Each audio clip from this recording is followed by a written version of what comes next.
So here we are, Glyn, Yes, indeed. Yeah. for another episode of the More Than Mostly Comedy podcast. It's more than mostly comedy, and it's a podcast. Exactly. Yeah. More than just mostly comedy, because I've forgotten what mostly comedy is, to be honest, at this point. No idea. I'm not entirely sure. I think it's a tax dodge. I'm not entirely certain anymore. Yeah. And also, we've had a little bit of, even though it's the same series, we've had a little bit of a break, haven't we? Because we had our summer hiatus. I mean, everything's a hiatus now, so I don't really know. I didn't notice any different, did you? No, not really. Yeah. Just the same sort of stuff. And we're talking about COVID-19, coronavirus, whatever you want to call it. By the time you listen to this, probably COVID-23. I don't really know. You know, there will be this whole other thing. Yeah, but we have been doing the last quite a few podcasts now. In this Zoom state that we're in, so we're doing everything via Zoom. Although we did meet, didn't we, earlier this week? Day. So that was nice. Day before yesterday. Yeah, day before First time I've yesterday. seen you in months. In 3 dimensions. It's weird. Yeah. So I got used to you flattened on a screen, and it was odd. It was odd to see that all sides of you. All the full detail and everything. Yeah. And also, Glyn, today at this point we're recording this, it is our 12th anniversary, or Mostly Comedy's 12th anniversary. Yes, not our 12th anniversary. I don't even know what that would be. Or we've gone about past 20, that point. 15, 20 years, I don't know, Yeah. 40 Yeah. years, something like that. Well, we sort of unofficially started in 2005, I suppose. Yeah. So that's 15 years. It depends when you started from. If you start from how long we've known each other, then you go back to like 1998, 99. 99, something like that, yeah. Frightening, isn't it? Like Pre-decimal. Crazy times. But yeah, it is Mostly Comedy's 12th birthday. To the very day. Yeah. And I was watching the video today. I posted on Twitter. I saw it, yes. Yeah. God, we look young. I know. There's ridiculous. all sorts of things. It was interesting to watch, and I remember. Well, I remember because I saw the video today as well. But the sort of feeling of that gig, because the very first Mostly Comedy, you started it on the night, because I was doing a play in the little theatre around the corner from where we were doing the gig at Mostly Comedy, the George, and I came straight from the show I was doing, where I'd been playing a Dracula type character, dressed as a Dracula type character, and sung "Take on Me" by Aha, where I completely destroyed my voice. It's never been the same since. Really. Yeah, but that was my first Mostly Comedy intro, and it was surreal to watch, but it's nice. I like that. I liked it. It was good fun. Yeah, and it's quite nice that we've got an actual video of that particular gig. And I remember, we were sort of fortunate with Mostly Comedy, because from the very beginning, it was packed for one. Yeah. But it kind of worked from the beginning, didn't it? I mean, obviously it got better, and it's always a bit cringeworthy when you watch yourselves, the way we sort of present ourselves compared to what we would do now, maybe. But yeah, I mean, it always kind of worked from the beginning. We're kind of fortunate as well. And also it's nice as well because my dad's in the video as well, which is nice to see. Yeah, I like that. And you can and you really see him enjoying it as well, which is funny. And laughing, which is I'm not quite sure why he was standing though. So I was like trying to work out why he was standing and not sitting down at table. I think because it was just so busy, and also I think because he arrived with his mates, and they probably arrived a little bit later. It was packed. I remember all the tables were full, and I guess he was just standing at the side. I don't know. Maybe he just knew he'd be in the video. He just wanted to make sure that 12 years later we'd watch it and see him enjoying it. It's like you will see me enjoying this in 12 years' time. Exactly. But no, it's nice. It's good. Yeah. And tonight we interviewed Isy Suttie. We did.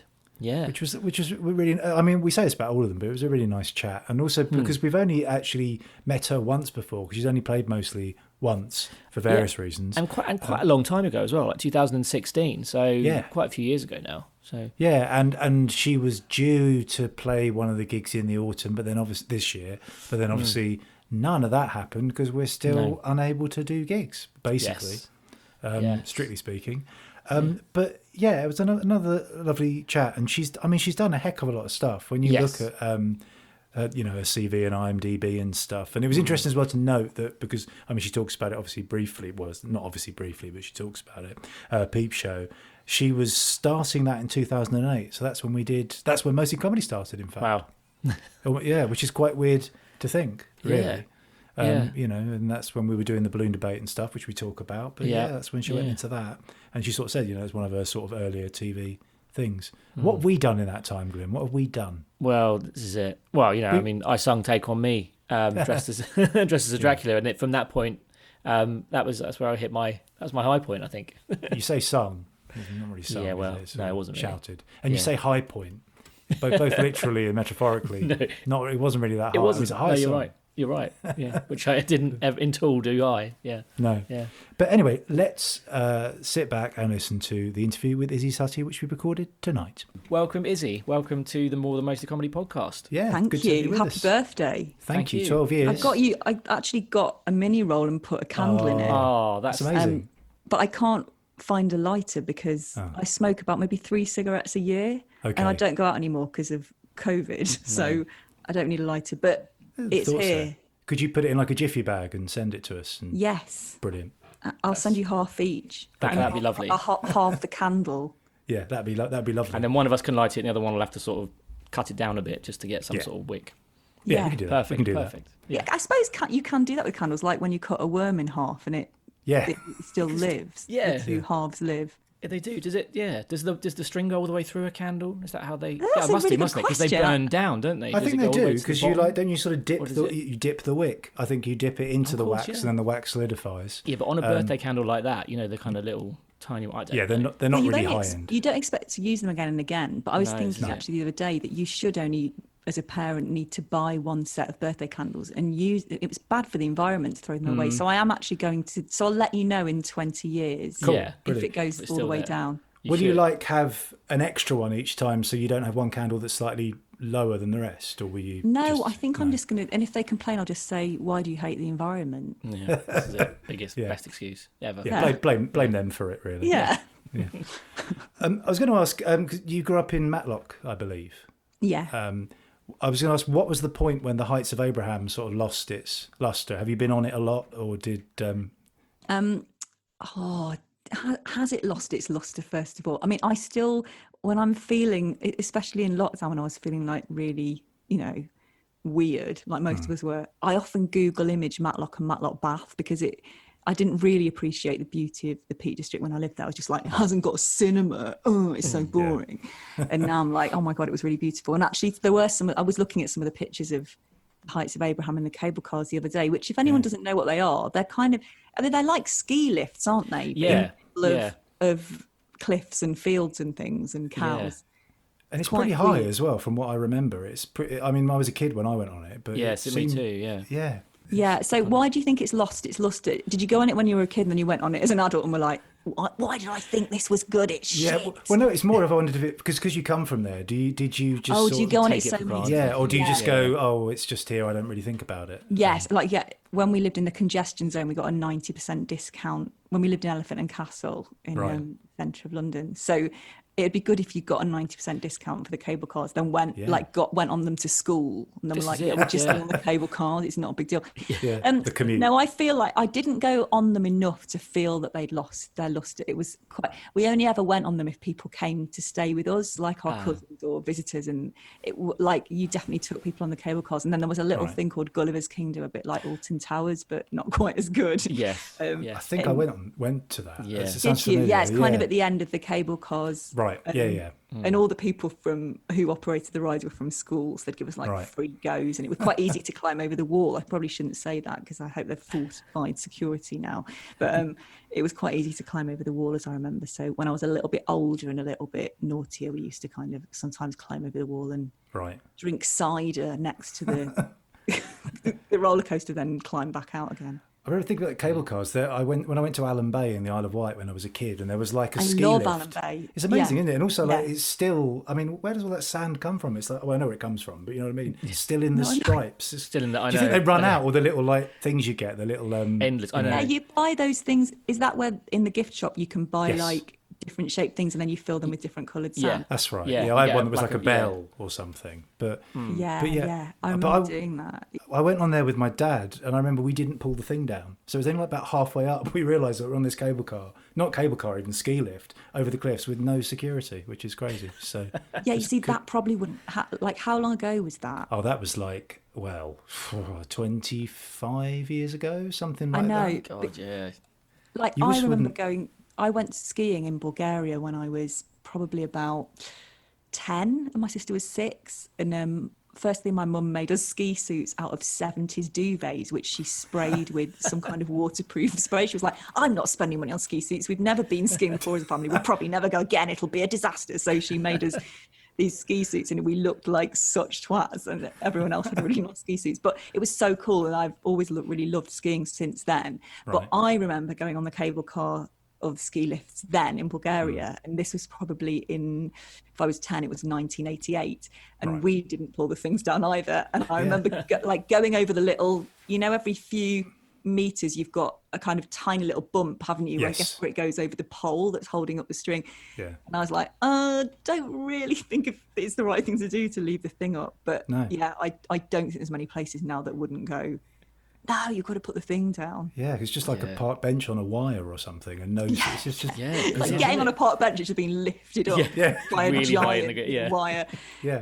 But I don't think I've ever been on a ski. I think I've missed out on that one. I've never. Have you not been to Allen Bay, Glyn? I have, but I don't remember going on any lifts at Allen Bay. I don't remember going up in the air. I remember seeing the sand, but I don't remember going up in the air. So I think the Heights of Abraham's is like an enclosed thing, isn't it? It's like an enclosed cable car. Yes, cable car. Yes, it is. It's like almost like the London Eye in the sense that you get in and then but the view, yes, I do. We won't but just it's not like the talk London about... Eye. It's not a circle. It is a string going across the valley. Yeah. It inspired mine and Glyn's first Edinburgh show as well, funny enough, because where it came from. We wanted to do a thing where we were stuck in one place, and it was going to be the Heights of Abraham, but then we changed it to a hot air balloon basket, and it was the balloon debate. So that was.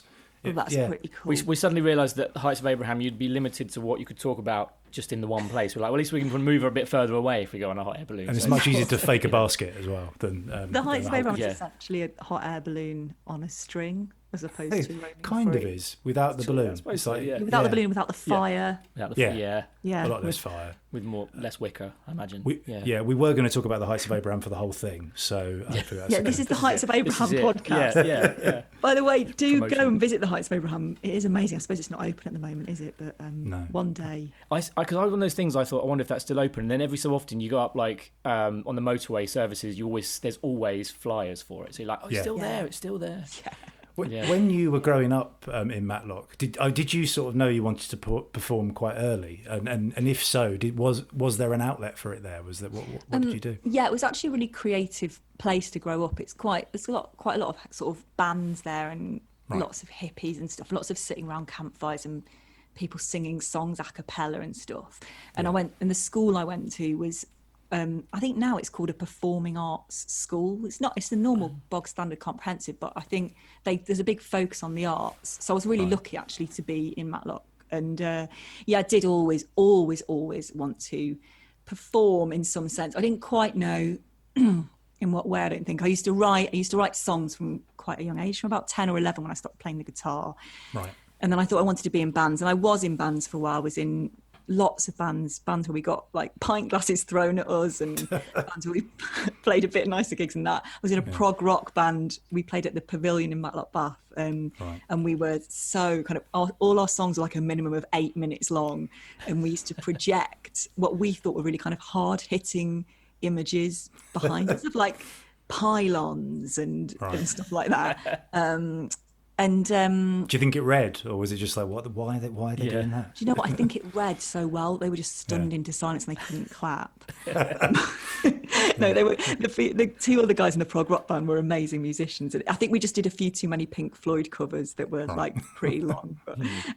But we had some good songs. Like in all the bands that I was in, our hearts were in the right place. And so it was mainly bands and acting. When I was little, I went to youth theatre and stuff, and I used to spend a long time in the mirror doing American accents, but like playing men. I used to do long improvised monologues of like, I don't know, I really loved like Reservoir Dogs and stuff, because that came out when I was perhaps in the sixth form. And so I used to spend a lot of time in the mirror kind of being like, well, why? Why do you want me to go there? I don't know why. I'm just going to go, and just for ages. So. It's the sort of thing you think back to and you realise that is, because I used to have, there was like a sort of dresser in our dining room, which we never went in but for Christmas, and it had like glass sort of doors on it, and I used to like mime along to songs into the reflection in the glass. You just think. And like listen, but Sgt. Pepper, because I was a big Beatles fan, but like miming along to that, and you just think, why? I mean, I suppose why didn't you use a mirror? But maybe I don't know. You wanted to do it in a way that was like, sometimes you want to do something, but you don't want it to be like, I'm doing this thing. You want to kind of be like, I just happen to be doing it while I can see my reflection. Yeah, accidental. Or maybe I was going for like the sort of Pepper's Ghost thing. You have like the glass thing, and like, it looked a bit spooky. But Yeah. I used to spend a lot of time doing that and sitting in between my speakers of my hi-fi just listening. I was an only child, so I think that's probably why. Well, it sounds good. I mean, like, it's weird when you look back and you think, I just really wanted to like have an outlet, and then you find a way, don't you? Whether you're growing up in like Luton or, the middle of America or something, you'll find a way to. And it's funny. Do you find as well, because those are the sort of decisions you made very early on in your life, and then you find yourself sort of sticking to those things and following that path? Yeah, but I've always been so sure that I wanted to perform and write in some sense. I didn't quite know in what capacity when I was younger. I didn't necessarily think I'd do stand up. I loved things like Brass Eye and The Day Today. I loved Bottom, and I really loved The Simpsons, and so I definitely used to watch French and Saunders and stuff. Smack the Pony. So there were lots of things that I liked, but I didn't necessarily think that was a viable career, because I didn't know anyone who kind of did comedy, whereas I knew like there was youth theatre and stuff, so that was kind of the way I did it. Although I used to write sketches as well, but yeah, but I'm quite stubborn, and I've always put work until I had kids, which has sort of changed me fundamentally. I think work came before everything, even sort of on a par with relationships and ahead of some relationships. Right, yeah. I won't say which. Sorry, mate, you didn't make it. You're not on a par with work. Yeah. I'm going to do a gig in Reading for £40. Yeah. And then when I worked at Oddbins, I worked in the call centre for Oddbins for years, and I had lots and lots of different jobs. Like I was a cleaner, I worked in lots of call centres. I sort of had this job where I had to ring doctors and surgeons, sometimes who were in the middle of performing operations. And if they couldn't answer, ask their secretaries to page them and carry out these medical surveys. So it would be like on behalf of a company who makes drugs for stroke victims, and be like, can I just ask you 5 questions about, and at the end you'll get a £20 M&S voucher. And they'd be like, I'm in the middle of performing. Yeah, so I had some really interesting and weird jobs. And then every night, more or less, I'd go and do a gig, and I'd get like 3 hours sleep, then get up and go and do the job again. And I just loved it. And you know what it's like, you just fall in love with it, don't you? And you, yeah. I'm still trying to work out why they'd be answering the phone when they're doing an operation. I know. So blaming you. There was a, I know exactly. It wasn't my fault. I was trying to get enough money to get the tube home, basically. But I think what used to happen is we'd get through to like a switchboard, and then our supervisor was always very insistent that we had to ask their secretaries to page them, as if it was something really urgent. Yeah. And we did often get them out of consultations or people procedures. People actually died because you were asking them questions about really because someone was trying to get an M&S voucher. Voucher. Yeah. They're like, well, I've now, it's it. They're dead now. Yeah. That's horrendous. But M&S is great, right? Yeah. So you wouldn't argue with M&S voucher, really, would you? No, I'd understand that. Yeah. I do appreciate that. So you were always interested into comedy. So did you not necessarily feel that was the way you go? Or was it just, was it band first, or was it comedy first? Because did you go to Guildford? Yeah, I went to Guildford, and I don't know really. I think I always really loved making people laugh. And when I look back, although I would like to make it clear that no one did die because of M&S vouchers, at least not because of any M&S vouchers that were on my watch. I did go, like, when I was at youth theatre, and I remember going to this thing at Edinburgh Festival, because my dad was Scottish, we used to go to Edinburgh every year, and that was amazing. So although I mostly watched theatre, I used to really love Burkoff's stuff up there. And so I suppose comedy stuff, but I used to quite like kind of quite dark comedy stuff, or kind of sometimes quite avant-garde stuff. And I went to this thing in Edinburgh once, which was where I went to this summer school, I guess, when I was about probably 10 or 11, and I went every day and we did a show at the end of the week, and I did a kind of sketch in it, and I kind of fell into it without realizing this sketch, and then the audience laughed at this. Someone had to walk past a park, but I still remember it. I had to be sitting on a bench, and someone had to walk past, and I had to do like a weird look to the audience, then a look back, like, what's going on with this person? And they all laughed, and that was the first time I remember making an audience laugh. And it was amazing, that feeling. But then I didn't necessarily think that I'd do comedy. I always thought I'd do Mike Leigh films in that way, that when we were at college, me and my friend used to sit there and go, I'm going to do Mike Leigh film, and then I think a Ken Loach film, or maybe the other way round. And then we graduated and we were like, I'm doing my 4th TIE show, playing a duck for the second time this year. So sometimes I mean, it's amazing in a way to have that optimism and hope. I'm glad that I had it once. But I think my idea then was that I would do things like Mike Leigh, which are both funny and moving and sort of terrifying at times, and they're the kinds of things that I really love, and I suppose I'm still drawn to doing. Like I know that my stand-up isn't really terrifying, but I think what I mean is I love examining sort of the fragility of life or the kind of mundanity of relationships at the same time as being funny about them. And my favourite stand-up is Phil Kay, because I think he's our hero. Yeah, we love him. He's so funny, isn't he? And then he's also he's so theatrical, and he makes you feel somehow that you're capable of anything when you're watching him. Like and I find it very moving. I cry sometimes when I'm watching him, because I sort of feel he's saying something very profound about life. I hope that doesn't sound too wanky, but I really do feel completely like agree. that. Yeah. I remember one time seeing him in Edinburgh, and I think it's the first time I'd seen him properly. And I laughed so much. I felt like my soul was going to escape. It was just it was extraordinary. And I remember sort of saying to him after, it's just because he's so intelligent while also being ridiculous and all those things. But the way he tells a story, there's something really magical about it. We've had him. It was sort of the first bigger act we had at Mostly that we really wanted, and it was only because he mentioned his email address in a gig, so I'll get that down. But he's just amazing. You do have to hide everything in the venue though when he comes. Oh God, he's a liability. I mean, like in terms of performing he just pulls plays things apart. He would play with it. Yeah, we're doing it at venues Hitchin Town Hall now, and they had like this massive clock in the wings. It was sort of like the Back to the Future clock, and I had to say to like the staff, you might want to move that because he'll find it. But then I neglected to remember there's like a massive throne there as well, which he pulled out. He and moved that, stuff. didn't he? You do. He's like, you'll see a ladder and you go, yeah, he'll pick that up and bring it on. But he is, and his books are great as well. I don't know if you've read his books. I've got one and I've read bits of it. It's fantastic. I need to. Yeah. I've got a collection of books that I in lockdown have gone. These, because I don't get that much time to read with two young kids, and it's on that pile. I love the bits I've read of it. I got into this weird thing in lockdown where I had this pile of books and that I knew would be amazing, but the only books that I could read were thrillers by female writers, and that wasn't a kind of choice at the beginning of lockdown of this is what I'm going to do. It was like I couldn't concentrate on anything except for quite kind of don't know how, like punchy plots where I didn't have to like think loads and loads and loads. Not saying that those plots aren't intricately constructed, but it's just quite different from reading a book about, say, a relationship where it goes right into the depths of why it's going wrong stuff. It's more like everything's moving really quickly. Oh my God, what's going to happen next? They were literally the only books I could read.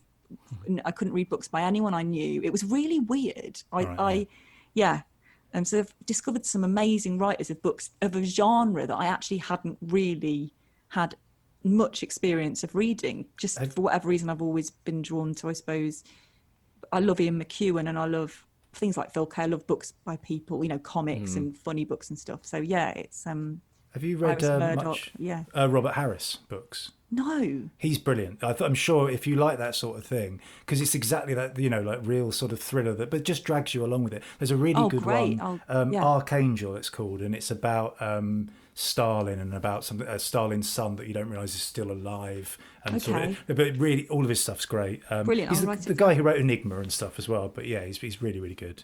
Great. How have you found, the inevitable question, how have you found the whole lockdown and everything situation? Well, I feel like I think for most people it's been, because we still don't know how long it's going to be. And at the beginning we didn't know, did we? I think that's the worst thing about it, that if someone had gone, it's going to be like this, and it's going to be hard for, even if they said 5 years, I genuinely think that would have been better than just going forward and going, oh my God, when is this going to... I found that aspect of it really, really hard, not knowing what was ahead. And then, of course, on a day-to-day basis, it was difficult, and it was lovely in some ways. It was extremely stressful in some ways with a young family. We've got no gardens. We're trying to move house now. But everyone wants gardens and we haven't got one, so we're like, well, please will you buy our flat with no garden? And the kids just wanted to be outside, and it was hard hard to sort of explain. One of them because he can't talk apart from saying E-I-E-I-O, and the other one because she found it quite upsetting that we couldn't go outside and we couldn't see their friends and stuff. And there were some really lovely moments as well, and we all ate together, and me and Ellis started having lunch at 11:30 a.m. and dinner at 5 p.m. And we were that's my life. Yeah, that's that's like proper adults. All of a sudden, yeah, exactly. That's the mark of being a true parent, isn't it? It is, yeah. Yeah, I'm there often at the childminder, so I'm like, yes, I have lunch at 1 p.m. I'm 42, and then suddenly I was like, no, this is what happens when you're with your kids all the time. Like some people are, you have your lunch at 11:30. Like in some ways, it was quite eye-opening like that, because a lot of us work, don't we? At least some of the time. This is it, Yeah. When Steffi was a baby, my son, I took more time off, so I hadn't been working as much, and I think that it was easier for me to go into lockdown from that than perhaps before I had kids, or when I just had Betty, when I did work more when I just had Betty for some reason. And I think it would have been such a harsh kind of change, whereas I was already quite used to being in and stuff like that. But yeah, I feel like now it's not as much of it doesn't feel as, there's not as much novelty, is there? Like, we're in the second wave, and I often wondered what it would be like if there was a second wave. But I suppose you realise that life has to go on, and you have to earn money, and you have to, whereas at the beginning it was weird, wasn't it? It was just like everything stopped. Yeah. It's easier I found it easier when everything stopped, because Did you? Because everything stops and then you're all in the same situation. Whereas now it's that weird thing of, depending on who you are and whether you've got children or not got children, everyone's doing different things. So we're taking our kids to school and nursery every day, which is really normal. And then I manage a little theatre, so I'm trying to get a theatre back on its feet. And there's certain things that feel really normal, but then other people, for whatever reason, are sort of still not really doing a lot. And it's a very strange sort of flip from one to the other. It's just, it makes it feel more, I feel more uneasy about this now, I know what you mean, than I did before. Yeah, you have to because Ellis has got Crohn's disease, so he's on immunosuppressants and he isn't a high risk. But at the beginning, he got that letter saying, you are high risk, just because I think they sent out this blanket letter, and it was like, stay 3 feet away from everyone in your household and stuff. And I was like, wow. Oh my God, we've got a 1-year-old. How are we going to? And then he was like, no, obviously that's not possible, but let me ring my consultant. Anyway, the bottom line was it's all right. He isn't high risk. It's easier for us than it is for the people who are high risk. And I think that that's a really difficult situation for them to be in now, where things are easing back to normal in inverted commas for some people. And you feel like you've got to justify your decisions, whereas actually you haven't. You're doing the best for you. I feel protective of Ellis, and I won't do things that some of my friends will do. And I sometimes feel, not that they would ever say, why aren't you doing that? It's totally fine, but it sometimes just makes me a bit sad that people have varied reasons for not doing stuff or doing stuff. It could be a medical reason, it could be just a psychological reason. It's everything. And I think it can be tricky negotiating those situations and kind of working out whether to explain things or not, or just going, I don't feel comfortable doing that. And I know what you mean. In a way, when everyone's in the same boat, you go, we're not allowed to do that. There we go. There's a simple rule, whereas now the rules are so all over the place, and everyone, like you say, everyone has their own version of what they feel comfortable doing, what they don't feel comfortable doing. So you have to sort of judge everyone in a sense now. It's like dropping the kids off at school for the first day back at term, and I was like, some parents wearing masks, some aren't wearing masks. What's the right thing to do here? Should I be wearing a mask? You kind of I'm sort of analysing what's the right situation. It's such a weird environment. You're like, why would I? It's having responsibility as well, isn't it? Because I think when the whole country's doing it, you feel like you know what you should be doing, but because the message is so sort of confusing, and you feel responsible for what you do, but also, like you're sort of saying, you feel like you have to explain, because it's so easy for people to forget and just go back to normality. So someone will be in your space, and then you have to sort of point out the awkwardness of, I need to do this. So it's I know, and it's you sort of, you feel like you have to go, I don't think you've got it. Somehow that would be a stain on their character. But if they did have it and were asymptomatic, like someone I know was, and it was such a shock for them when they found out they had it. They only got tested because they were going to visit an elderly relative. It's not their fault. So even if you are saying, look, I think you might have it, that's not a diss. No. You know, you could just as well be saying, I think I might have it and I might not know, you know. God, it's so hard. I had someone come and I met someone a few weeks ago, and he went to shake my hand, and it just completely went to do it, and I had to say to him, no, I'm not really comfortable doing that. But I felt so bad saying. But maybe he was doing it automatically. Maybe he sort of was, but thinking about it. But it was. I was like, I've never felt so awful. Like just meeting someone. He was a lovely bloke, but the first thing I had to say to him was, "Don't shake my hand." No, but not in that way. But just kind of had to say, "Don't do that," which is such an odd thing to do. It's like you're Diana Ross or something. Yeah. I don't do that. I don't do this. Yeah. My friend directed Christina Aguilera once. That sounds so, but he did, and he's so not that kind of person. But he got this sort of jammy job directing her in something or other, and she had this big entourage with her, and he was just sort of doing the final checks and the lighting and stuff like that. And then she had a lock of hair in her eye, so he reached forward just to push it out of her eye, and she went, "Don't touch the hair." Oh no! So I mean, imagine people like that in Corona. They'd just be like, "Don't come within 6 feet." Yeah. I remember reading some. Sorry, I get in quite early with people and say, "Oh, I say, isn't it weird that we can't hug now?" Yeah. So I just get it down quickly. And do the sort of weird elbow bumping or the foot. Yeah. Have you done that? The foot. The foot. I've done the elbow. I've not done the foot yet. So the foot. So I did a podcast with lovely Giles Paley Phillips, his podcast the day before I think lockdown started. So it was like maybe the Friday, and then there was a weekend where we were all like, is it going to happen? I don't know if you can remember, it was so long ago now. And then it kind of started the week after. So it was the last thing that I did really before lockdown. And they did the feet thing. And I was like, oh, okay. And that's the first time I did it. And I've done it a few times with my friend Chris. And yeah, it's quite cool actually to balance on one foot, and then you kind of put the soles of your feet together. That's that is quite impressive as well. So that's no, I might try that next time. Is it because like germs don't carry on feet or something and elbows? It's just like, well, I mean, I'm making it sound as if your feet are naked. Like I'm making it sound like you've got no shoes on, which actually is quite intimate. Let's put the soles of our feet together. You're like literally on the street, kind of trying to balance while you fall into people and go, "Oh, this is defeating the object of social distancing." I'm falling into other people while I try to balance.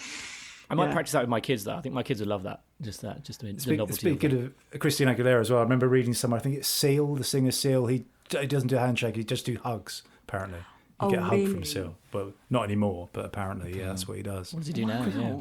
That's pretty cool. Yeah, that's quite nice, I think. He must be finding it very hard at the moment. Well, yeah, exactly. That's the thing. But when people are like that, though, the Christina Aguilera thing, you think, what the hell? I mean, seriously. I know. No one has any right to be like that, surely. Yeah, she could have been having, you never she does know now. Well, but she maybe had a traumatic experience with someone touching her hair and like, I don't know. But yeah, I know what you mean. Yeah. I'd never be like that, no matter how big I get, guys. But I think sometimes with some people, because the problem is, with like if you meet someone very, very famous, and like I'm a big Paul McCartney fan, and I've met him a couple of times, but it can change if someone just has a bad day and you happen to meet them.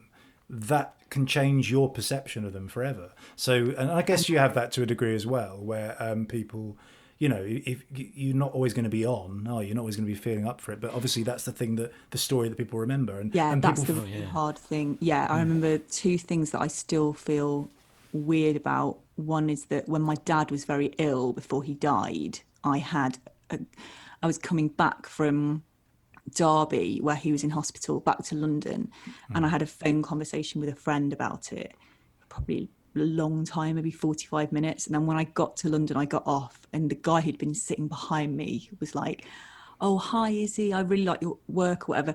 And I just thought, oh my God, you've heard that. And I thought, it's really hard because I'm not at a level where I get recognised every day or anything like that. And in a sense, I think, is it easier if you are very, very famous and you've got this kind of awareness all the time that you couldn't have a conversation like that unless you were prepared for people to hear? But it sometimes catches you unawares and you go, okay, that's just a bit weird that you've heard all that. And so I feel sort of odd about that. And then the other time I was in Nando's on the Elephant and Castle roundabout when I lived there, and I was really drunk with my best friend from home, Caroline, and it was really like 1 a.m. And a guy came over and said, "Oh, are you Izzy?" And I said, "Yeah." And he went, "Oh my God." And I went, "Oh my God." So I was so drunk. And then he just looked so heartbroken. And then and I was like, I'm sorry. Do you want a photo? And that still haunts me. But I was drunk. I was eating chicken like I was King Henry VIII. You know? Well, at least you care about it. You know, if you didn't care, then it would be, you know. More... Yes, that's true. Yeah. Do you find as well, because you were talking about the comedy that you liked and things you liked when you were younger, I presume there have been times when you maybe worked with people that you used to watch when you were younger or that inspired you. How was that for you? Was it a sort of moment of, you know, realisation of where you are? Well, I think it depends what I'm doing in that situation, as it were. Like, so I met Jim Bob from Carter the Unstoppable Sex Machine, which is a band who I adored when I was at school. They've still got a real cult following, and Jim Bob, who was the singer, and there was Fruit Bat, the guitarist, and at various times there were other members, but I was absolutely obsessed with them. I knew all their songs off by heart. I went to see them the first time when I was 13, and then I even sent them tapes of myself. I got backstage when I was about 15 and met them, and I couldn't talk because I was so overawed. And then I did a gig with Jim Bob from Carter years later at a gig that Robin Ince organised, and I felt like I was a teenager again. So and my friend Gavin was on as well, and he was really winding me up and being like, "I'm going to tell Jim Bob that you used to really love him," and blah blah. And then I was really sort of rude to him because I was so nervous. Like, I tried to be really casual, and he was like, "Oh, hi, I'm Jim," and I was like, "Hi, I'm Izzy. I'm going to get a coffee. Do you want anything?" And he was like, "Oh, no, thanks. I've got one." And then I went, "I'm getting you a latte," like really aggressively, and it was. Yeah, but weirdly enough, he lives down the road from me now, and I know his wife, who's absolutely lovely, and I still love his music and love what those guys did. So, but it's very odd now. I see him in the street, and we've sort of read each other's books and given each other notes when we were writing our books, and so that feels now like he's, I suppose, Jim, who lives here, and I met Burkoff when he was in Man Down, and I've read all his plays, and that was more kind of, I didn't really get to know him very well, so I still felt kind of like, oh my God, it's Burkoff. But I think they say never meet your heroes, don't they?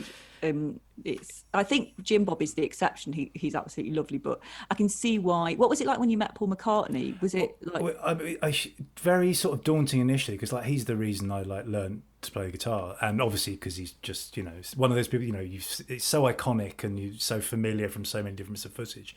And there was a point where he was coming out of his office, and I just had done a casting. I was waiting around, and he was with like the guys, like his assistant. And I thought, well, I have to go over and speak to him. And I was crossing the road, and behind him, you can hear him going, "Well, you know, where the hell were you?" And you're like, it's fucking him, you know.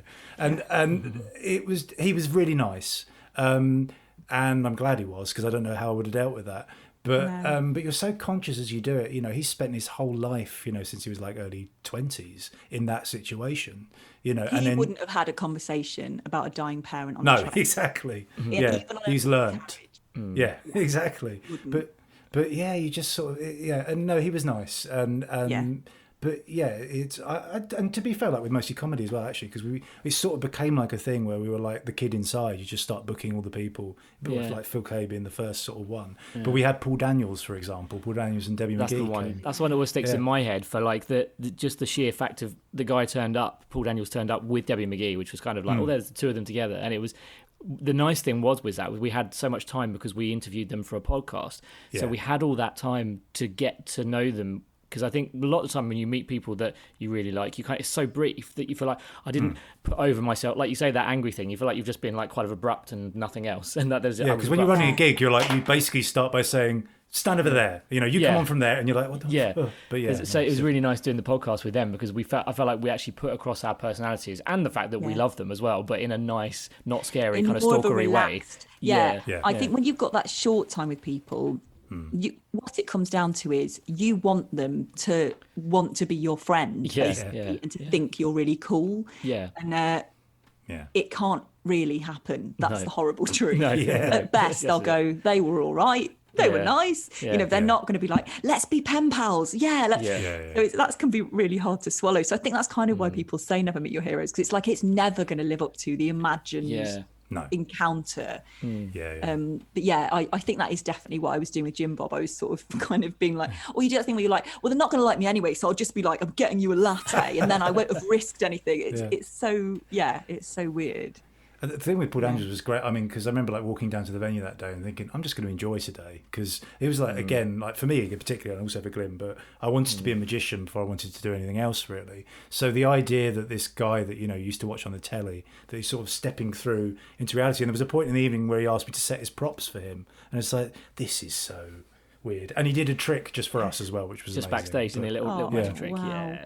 But I can imagine him being like that. Like I think that magicians, they've worked so hard in a very, very focused way. Like I think with comics, it's similar. It's complete meritocracy, really, isn't it? You cannot get anywhere if you don't have enough successful gigs. You just can't. Yeah. It's true. And there's no with comedy. It's so black and white. It's not like acting where some people think actors are great, some people think the same actor's terrible. There's a bit more ambiguity, but I think with magicians, they've really, really had to hone their craft in a way that some other arts don't quite have. And I think, I might be wrong, but I think most of them probably are very, like, they're very proud of what they've done. So it doesn't surprise me that he showed you a trick, because they've worked so hard at it. And if he could see that you were like genuinely interested in it, I can see that he'd be so passionate about magic that he'd be up for. It's not the same as a comic doing a bit of material backstage just for you, is it? That would just be so weird. Yeah. Like, it would be like this time. I went to a show once in Edinburgh on my birthday, and I was the only person in the audience, and the woman still went ahead with it, and it was sort of amazing. But I was like, I feel under so much pressure to laugh. That's horrendous. I used to work at, well, she was really good. Like, it was a really amazing show. It was in a swimming pool. And so she would pop up and do these comedy poems and these bits of stand-up, then go and swim a few lengths. Oh my God. In the it was one of those really, I always go and see shows like Where this. was that venue in Edinburgh? I don't remember that venue. It was on Grassmarket. So it was quite near the underbelly. It was... It was fantastic, but I was just like, I really wish I had people with me to sort of share this incredible experience. And I just wish. And Bridget, I think one year Bridget did a show to one person, or maybe I think she did a show to 3 people. But so I think maybe this is the least amount of audience. The least I ever did was 3 people, and the rest were acts. I think there was a dog there as well.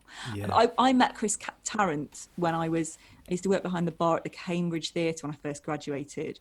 And there was a girl from my year who was in the show, and I was behind the bar, which was especially kind of sad for me. We graduated with the same status, and now I'm chopping your lemons and your buds. What show out of interest was that? It was Beautiful Game. It was a musical by Ben Elton and Andrew Lloyd Webber. And Chris Tarrant came. So our bar was the biggest bar, and if Andrew Lloyd Webber had any guests, they always came to our bar. And Chris Tarrant came in once and ordered his drink. And I thought, in that same way that you were kind of like, I've got to say something. So I was like, what can I say? What can I say that will make him remember me? Like, why do you want to be remembered? Why can't you just... So I said, so he ordered the drink, and I said, is that your final answer? Oh, brilliant. His response was so lovely. He laughed as if no one had ever said that to him. He was like, yeah, it is. And now as the years have gone by, I've thought that was such a lovely thing to do, because he really didn't have to do that. He could have been like, yeah, it is. Get my drink. That's like, because we had, when we were interviewing Kate Robbins, I think it's the McCartney thing again, because I asked her about it. Yeah, she's his cousin, isn't she? That's right, yeah. And she was saying, like, he always, everyone always comes up to him and they always say thank you for the music. And well, she said one good thing. She went out for a meal with him in Soho, and he paid by cheque, and he said, they'll never cash it. It's like, they never do. They always want to keep the thing. But this is the thing. I mean, when I met him, he was really, really nice. Every story I've ever heard of him, like when he's doing interviews, he always tries to make people comfortable. And I think that's a sign of a really good, kind person, because it'd be so easy to be sick of it, because he's been doing it for like 60 years or whatever. So but and then Paul Daniels, I think you're right as well. And I remember watching just before we had him, or just after he came, I was watching like a countdown of Best Magicians, and they showed a clip of him doing the cups and balls thing that he's like really known for. And this was at like a working man's club in like 1970 something, and he did the same trick at Mostly. And it was just still as relaxed and brilliant, and you know, so he really cared about what he did, and it was just so beautiful to see. But yeah, it's exactly that. It's an art, isn't it? But you know, the fact that he didn't sort of phone it in when he was in like a sort of barn in Hitchin rather than like, you know, Broadway or something. But yeah, he seriously enjoyed it, didn't he? You could see him really kind of reveling in the. And we had, do you know, I don't know if you know Beck Hill. Yes, She was on as well, and she was doing one of her brilliant things with the drawings. And then you saw him like come out, you could see his sort of silhouette and watching it, and he was saying to her afterwards how great it was. So that's great. You know, people who still care about it that many years on, because he was 76, I think, something like that. So he's not long before he passed away, sadly, was it? No. Actually, we had him just a few months before he passed away, which was even more special in a way. Sort of made it more special. In the sense that it could have not happened. But We've got. I don't know if it's too early to do. Well, no, actually, no. God, look at the time.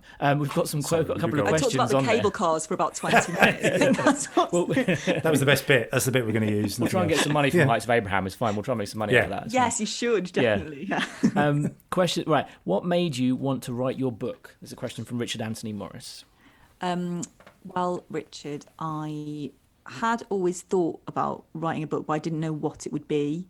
And then the publisher listened to my Radio 4 series, and then I had a meeting with them, and we had a chat about what it should be. And I thought, actually, I would be really up for writing a kind of book based on my stand-up bits and kind of expanding them into like general stuff about relationships. So so it was really a meeting, I suppose, which it's a bit of a boring answer. It was a meeting. Next question. But it had been something I'd always thought about. I guess I was waiting for the right opportunity to come along, and it felt right. And actually, I'm writing another book for Orion that I've just handed in the second draft of, and that hopefully will be out next year. And that's a novel, and that's been harder to write, but I've enjoyed it more, and I think it's better. Right. It's kind of got real people in it that I've kind of.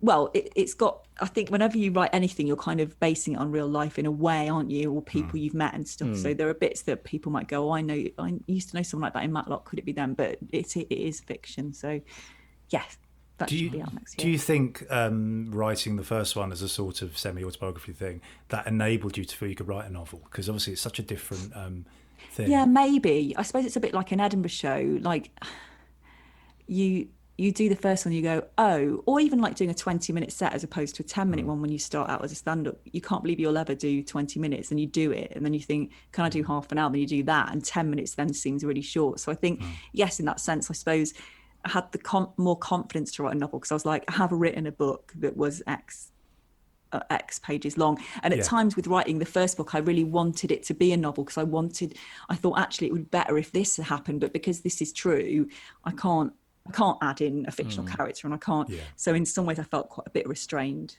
with the first one. Do you find it weird, say, when you meet people who've read your book? So I'm reading it at the moment, and I'm really enjoying it. But do you know, because I know it's sort of stand-up stuff as well, but because it's quite sort of personal, is that sort of weird thing where you write it not really considering who's going to read it, and then you meet someone and they know more about you than you might anticipate? Yeah, but I think it's the same with stand-up as well, isn't it? Like, especially if you do an hour, it depends. Like Gary Delaney, who does gags, probably wouldn't feel like, oh, this person's seen me do an hour and they're going to know stuff about my relationship, because he's not that kind of comic. I think you get lots of different types, but if I do an hour, I can't not say quite personal stuff just because of the type of comic that I am. And I think it was the same feeling with the book. I think it was no more so than doing a show, actually. Right. But there is a weird thing because it's in print and you're not there when they read it.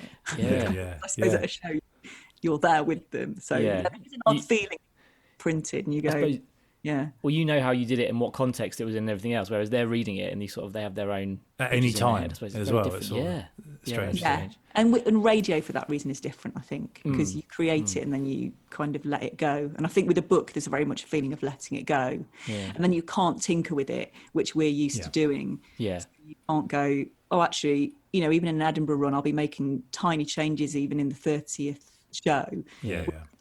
Like, okay, bye, book. Yeah. Can't say anything Yeah. now. Yeah. Yeah. Another question we had from Malcolm Smith. Are you still learning Welsh?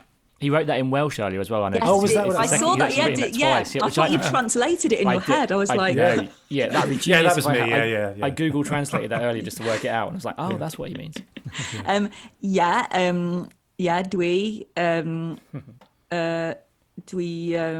God.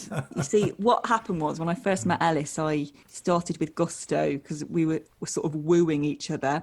Then I found it was quite a difficult language to learn. It's a very beautiful language, but it's quite different from English. And since we've had kids, I've got a renewed investment in learning it because I want them to speak more Welsh and I want my Welsh to improve. And over the years, we still speak quite a lot of Welsh in the house, but I want it to get better. So we'll always say bara instead of bread or llath instead of milk without thinking. And when we're out, or if the baby's tired, I'll say, oh, wedi blino, which is, tired. And then we're out and I go, oh, I'm speaking Welsh. And that's such a lovely feeling. So I will one day be fluent. So yes, I will continue.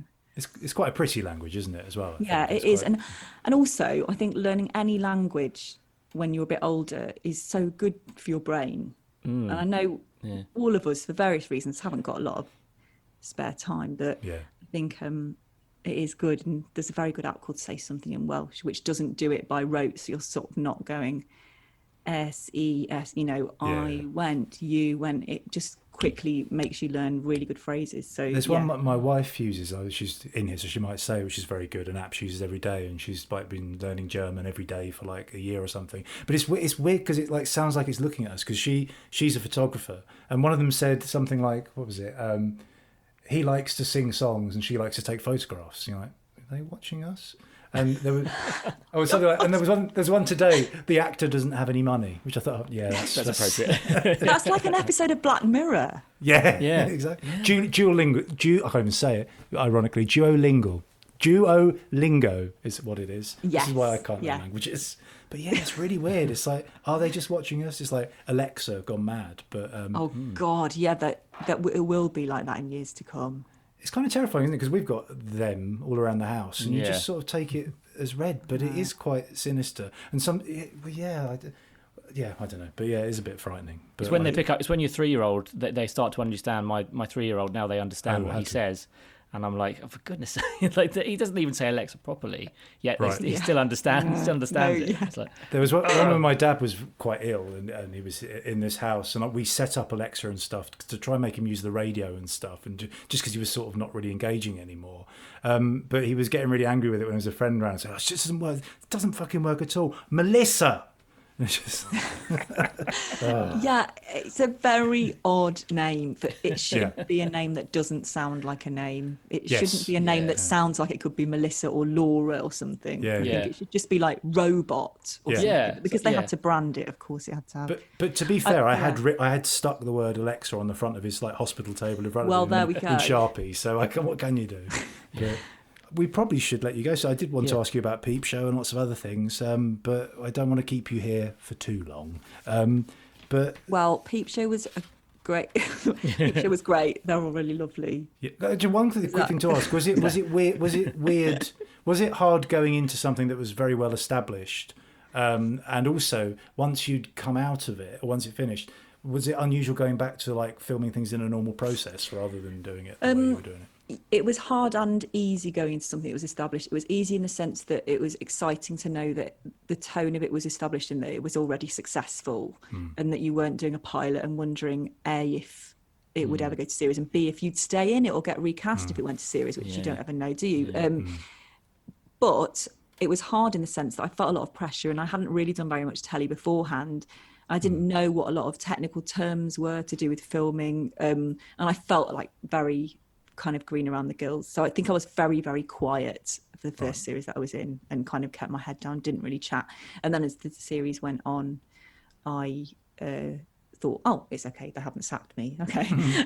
And then and even while we were filming it, because you sort of do one a year or maybe even one every 2 years sometimes, you're sort of doing other bits and bobs in between. And yes, I'd say it was probably weirder going back to Peep Show than doing it the other way, because it Right. always just feels a bit alien to be looking down a lens. Yeah. It feels more technical in some ways. It's a weird thing, I suppose, for when you're playing a character to be looking down a lens, because I guess that's something you do where you don't look down. If you're, Yes, if you're like a presenting, presenter or that's something. fine. That's what you do, Yeah. and I find that's fine. But yeah, if you're suddenly then going, I'm looking down a lens, but I'm also playing a character, and I'm also reacting to things that are not here, but they are here, and it's a very Yeah, it was, and I think so. We always had a read through the scene together, and then you'd do the crew rehearsal.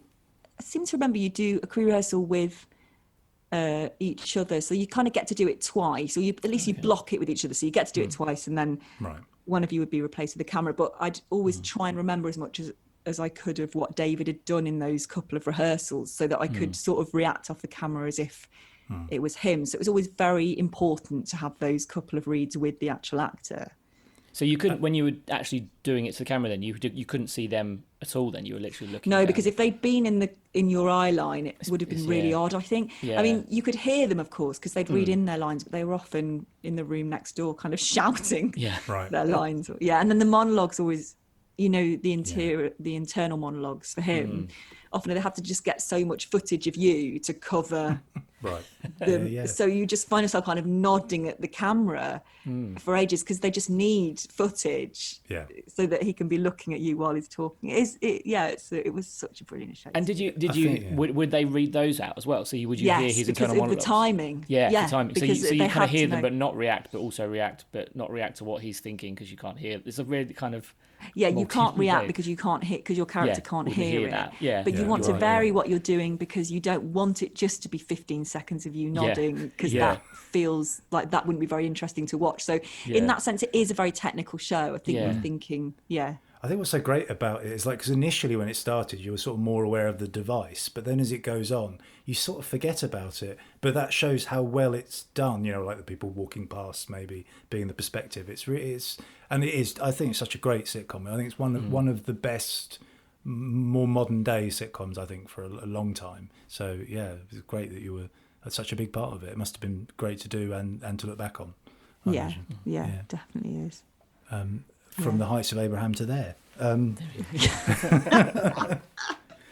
Well, thanks, Isy, for this and for joining us. And hopefully when we are allowed to do gigs again, come back to hit. I'd love to. Yeah, it'd be great. Thanks. It's been really fun. Yeah, take care, and we'll hopefully see you soon. Yes. Yeah, see you soon. Thank you very much. Thank you. Thanks. Bye. Bye. So that was Isy Suttie. Certainly was. Yeah. Certainly was indeed. That was good fun. I enjoyed that. Yeah, it was great. And it was a shame. I wanted to talk to her more about Peep Show, as we sort of said at the end, because I do really, really like it. And, but then we could have talked about lots of other things as well. She's done lots of interesting things. And a little plug, because as I said in the interview, I'm reading at the moment, do buy her book, because it's very good. The actual one, How I Tried and Failed to Avoid Adulthood Forever, which I'm reading at the moment. I'll have to borrow it off you when you've read. I'm not going to buy my it. Kindle. I just have to borrow it off. Oh, it's on your Kindle. Oh, yeah, I'll lend you my Kindle. Just give me a whole device, and then I'll just read all your books. I'll copy it out. I'll write it out for you. It's funny because I never really get on with Kindles. Like I don't read enough books, to be honest. I don't really read a lot, but like I bought a Kindle to try and read more, and I just never really got into it. Like having them on there. But I've just bought Philip Schofield's autobiography, so. But I actually bought the book because I was like, I wanted to buy the book and actually read the book.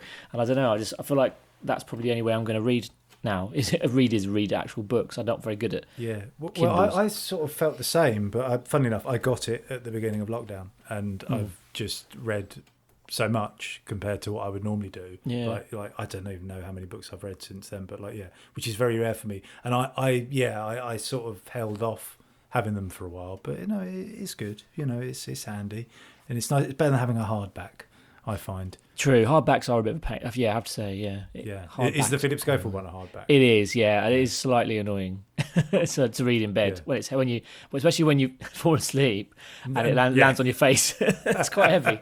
But at least when you're on the train stuff, you can show off that you've got the Philip Schofield book. And also, you sound like you said daughter biography. I don't know if that's like. And it's autographed as well. Is it? I have got an autographed copy. Yeah, because I didn't one Philip Schofield autograph from however many years ago, 30 odd years ago, isn't enough. So I needed a more recent one to go with it. Do they match? I already have one. Do you know, I haven't checked. I need to go back and look at my other one, but I had one from him. God, like when he was doing Going Live, so it was like way back in the 80s, late 80s. It was at Luton Airport. Or Luton Airport. Yeah, I was with my that's right. Yeah, and I was with my cousin, my mum's cousin, and I think we were picking someone up from an airport, and Philip Schofield was there. Gordon the Gopher. Gordon the Gopher. Picking up. Yeah. We Sarah Green. We were like, I really remember that I was too nervous, but I think my mum or someone went and got the autograph. From Philip Schofield. Your mum or someone. Or someone, I don't know, someone else. One of your staff. Yeah, there was people around me. And that's the thing about Kindle. You don't really want someone to sign a Kindle. This is it. Just, it's not the same. No, but yeah, no. I'm going back to Isy Suttie, like which is why we're here. Which is what we just interviewed. But I was really, I always like it when you talk to people that have similar taste in comedy, because her sort of style of the sort of things she does and the things that she liked growing up were very similar. There was lots of talking about shows that I was like, yeah, I like that show. Yeah, I like that show. Yeah, all the way through, like the day to day, yeah. And then also, well, even like her picking Phil Kay out of all the people to talk about, because if someone likes him, it's a good sign. Yeah. But yeah, it's nice, and there's lots of sort of parallels. I mean, obviously, when she was talking about the bands and stuff, I was thinking about that because that was very much like my beginning. But yeah, no, it's nice, and again, sort of encouraging to hear someone living the sort of dream, so to speak, but who's nice and who's done all those things, and I don't know, just sort of remains genuine, really, and so it's nice, very nice.